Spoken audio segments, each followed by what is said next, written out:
Hi and welcome back to English Lessons with inlingua Vancouver. I'm Tash and today we're going to talk about that tricky little beast, the colon. So, what is a colon? I'm sure that you've seen it. I'll draw one for you here. A colon is these two little dots on top of each other, and we use them for a lot of different reasons in English. The most common way we use them in sentences is to mean, here's an example, or here's what I'm talking about. So when we use a colon, we are showing whoever is reading our writing what we are talking about. We are giving them an example. So let's look at my sentence. This sentence is correct. Tash is awesome. You can tell just by listening there's something not quite right. We're missing some information. We need a colon in this sentence. So can you see which part of this sentence is my example? This sentence is correct. Tash is awesome. Tash is awesome is the sentence I'm talking about. This part is a full sentence by itself. We have the subject, me, the verb, is, and the object or complement. So we actually need a colon to separate what I'm talking about from my example. This sentence is correct. Tash is awesome. So this sentence is what I'm talking about. It's the example. Let's have a look at my next sentence. It's pretty long, so I'm in your way, but I'm going to move to let you look at it. There's only one person in the world I love, Tash. So again, we're going to need to add a colon. I'm going to give you a second to think about it. There's only one person in the world I love, Tash. Where do you think the colon goes? The colon goes here, between what I'm talking about and my example. The person is Tash. There's only one person in the world I love, Tash, myself. Okay, so that's the meaning of using a colon, and I'm going to talk through some of the other ways we use it that are a little more informal. So, we use them often in lists. When we have many items that we are talking about, we often use a colon to separate our sentence from our list. So, my favorite sports are the following: tennis, soccer, and dinosaur racing. 3 sports, that's a list. So where would I put the colon in this sentence? Have a look. It goes here, between the sports, my favorite sport, and the introductory sentence. Okay? Here's the list: tennis, soccer, dinosaur racing, and we use the colon to separate it from the leading sentence. How about this next one? My favorite foods are cake, ice cream, and steak. What do you think? Do we need a colon? Where would it go? I'm trying to trick you. Here, we don't need a colon because we have a verb before the list. My favorite foods are cake, ice cream, and steak. So this is just a complete sentence. Yes, it has 3 pieces of information, but it does not count as making a list because we are using this verb, so we don't need a colon. So if you see a verb separating the subject from the list, you don't need to use a colon. So here I've drawn a table for you. You can see in blue, I've put some titles to help you know when to use a colon. So I'm going to work through from this side across and look at my example. So we use colons with subtitles. Do you know what a subtitle is? We use a subtitle for books or movies where we have the main title and then a little bit more information underneath it.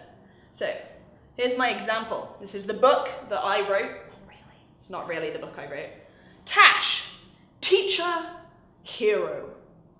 So the title of my book is Tash, and the subtitle, the smaller information, is Teacher, Hero. You can see this whole lesson is about me today. I'm clearly feeling pretty positive about myself. And you can see here we have a subtitle separating the title from the subtitle, a colon, sorry, in the middle.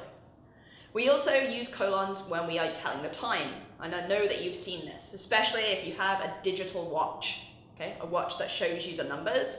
The colon always goes between the different kinds of time. For example, if you're running a race, you might want to use hours, minutes, and seconds, and then we would use 2 colons. So you can say 12, 15, 22. That would be 12 hours, 15 minutes, and 22 seconds. And you can even add another one if you want. If you want to go into really small time segments, you can use milliseconds even. So you can have another colon and another number here. So you can put colons between the different kinds of time: hours, minutes, seconds. Another place we use colons is when we are writing formal emails or formal greetings, perhaps a letter to somebody, and you might want to say, "To whom it may concern." After that, you can put a colon. The information you are giving them can have a colon connecting it to this greeting. Only in formal greetings and only when you're writing. So I'm going to move over here. We can move across the board. The next time you might want to use a colon is literary references. So this word here, literary, do you recognize that? Do you know the word literature? Literature means writing, it's words. So we often use literary references when we are studying for an essay. If we are writing an essay at university, you will need to use references, which is where you found the information you are using. So if you want to reference a book or an article, you can use colons to separate the numbers, the information that you need to give. For example, if I say John 3:16, that's 3:16, anyone reading it will know that I mean the book of John, chapter 3, verse 16. Very similar to the time, the way we use time, hours, minutes, seconds, with a colon between them. Same here, chapter and verse. Start with the biggest and then get smaller each time. You can do book, chapter, page if you want. Okay. The next time we might use colons is in ratios. Do you know what a ratio is? We use a ratio to compare 2 numbers or more. Okay? Perhaps you're splitting a pizza with your friend and you want to know how many pieces of pizza your friend will have, how many you will have. You can use a ratio to see how many for them and how many for you. So this is not pizza, but perhaps we can imagine it is candy. So the ratio in my picture here is 3:1. We have 3 pieces of licorice and 1 piece of strawberry licorice. So 3:1. We use the colon to separate the 2 numbers, okay? And when I say it, the word is 2. Okay, so we use the colon to represent the word 2 in this example. 3:1. When you are thinking about politics, about voting, for example, you can say that Bernie Sanders won the debate by an approval of 55-45, meaning that his number was bigger, comes first, and then the smaller number, separated by a colon, the smaller number comes second.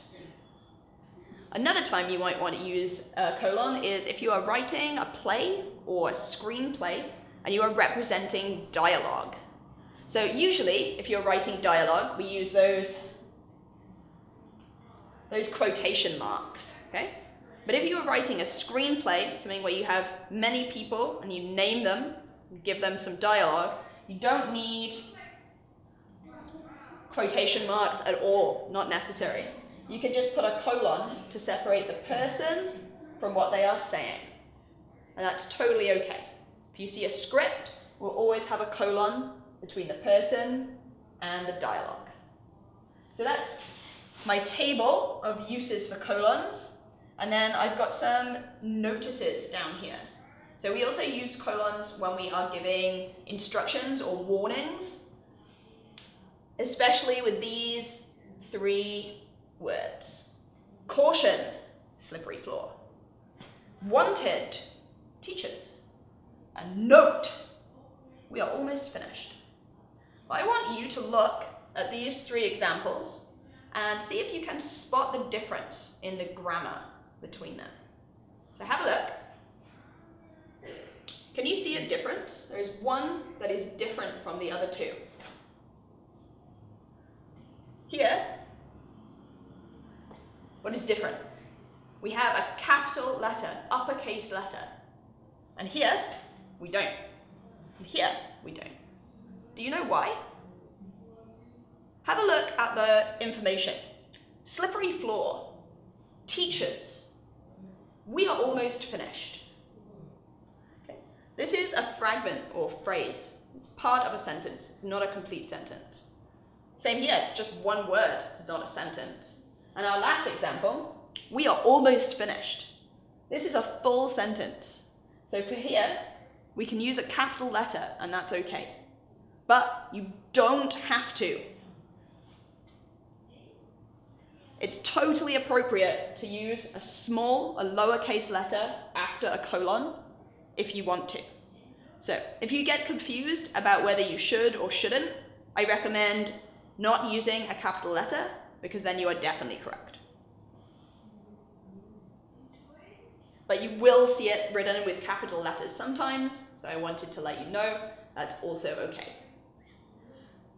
Capitalization and colons. I have 2 sentences here. One of them needs a colon, and one of them doesn't need a colon. Let's look at them together. These are the ingredients: apples, orange juice, and cinnamon.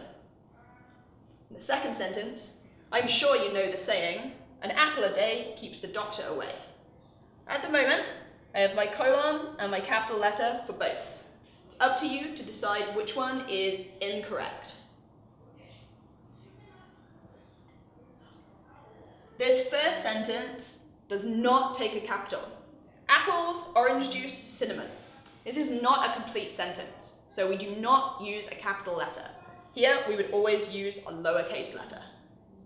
Okay, we've almost finished. At the bottom of the board in blue here, I have some phrases that we use really often with colons to help you remember, to help you cheat at English. So let's look at them. These are, there are, the following, as follows, such as, and these things. If you have a sentence or phrase with one of these fragments in it, then you can use a colon to demonstrate and give your examples. Okay? Used one of them up here. The following. You see that here? My favorite sports are the following. And then I have a colon separating my list of items. Okay, and that summarizes colons for you today. I hope that was a helpful lesson, and I will see you next time for some more exciting English.